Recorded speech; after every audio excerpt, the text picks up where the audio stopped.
ఇచ్చేసరా. Master ఇదిగో Nagaraj, 6 bike టీలు. తీసుకోయా. సరే సార్, నేను ఇంకా తాగలేదు, ఆగండి సార్.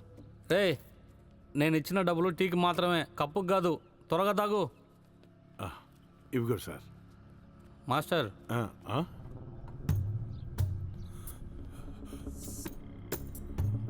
6 టీలు. నేను నీకు ఇచ్చింది 50 రూపాయలు. నువ్వు నాకు ఇవ్వాల్సింది 20 రూపాయలు. వచ్చేదా?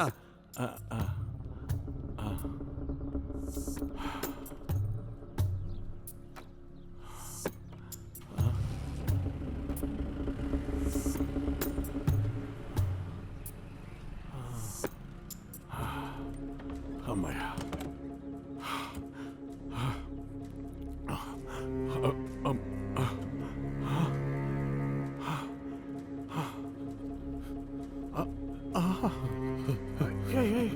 బాబు నేను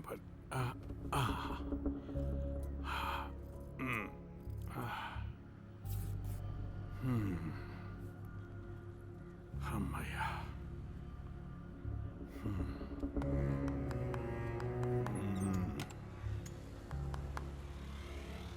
స్టేషన్ నుంచి ఒకటి తప్పించుకున్నాడు. వాడిని ఎక్కడైనా చూసామంటే మాకు చెప్పాలి. సరే సరే సార్.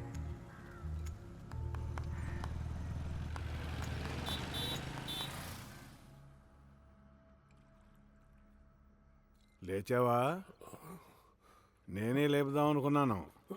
ఇదిగో వేడిగా ఈ కషాయం తాగు, కొంచెం నొప్పి తగ్గుతుంది. Thanks master. మీరు పట్టిచ్చేస్తే చచ్చిపోదామనుకున్నాను, బతికించారు. నువ్వు చూడ్డానికి చెడ్డవాళ్ళ కనిపించలేదు, అందుకే పోలీసులకు చెప్పలేదు. అర్థమైందా? అందుకని.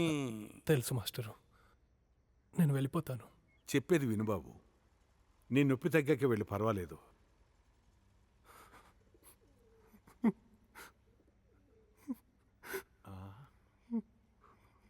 నువ్వు చూస్తుంటే అమాయకుడిలాగా ఉన్నావు.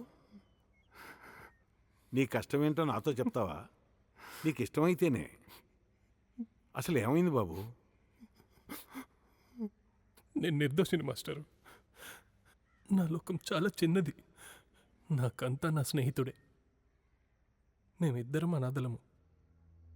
ఇద్దరము అనాథాశ్రమంలోనే పెరిగాము. PUC చదివి ఆశ్రమం వదిలేశాము.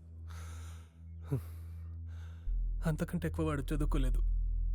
స్కాలర్షిప్లో నేను డిగ్రీ పూర్తి చేశాను. బెజవాడలో ఒక ప్రైవేట్ కంపెనీలో ఉద్యోగం చేస్తున్నప్పుడు BSF ఎగ్జామ్ రాశాను, పాస్ అయ్యాను. ఒకరోజు హర్ష నన్ను వెంటనే ఇంటికి రమ్మన్నాడు. హర్ష, హర్ష! ఎవరో ఎంతకాలం చూసి ఇదేంట్రా వేసుకున్నావు? ఏదో వచ్చేసావురా, ఊరికే మెసేజ్ పెట్టాను, నువ్వు వస్తావో రావో అని. రేయ్, నువ్వే కదరా ఏదో ఒక అర్జెంట్ విషయం అన్నావు. ముందు నువ్వు లోపలికి రారా. సరే వెళ్ళు, వస్తాను. అది సరే, బ్యాగ్ ఫుల్గా సర్దుకొని వచ్చావా ఏంటి? ట్రైనింగ్ ఎప్పటి నుంచి? చెప్తారులే, ఈ ఇంటి అడ్రస్ ఇచ్చాను, కాల్ లెటర్ పంపిస్తారు.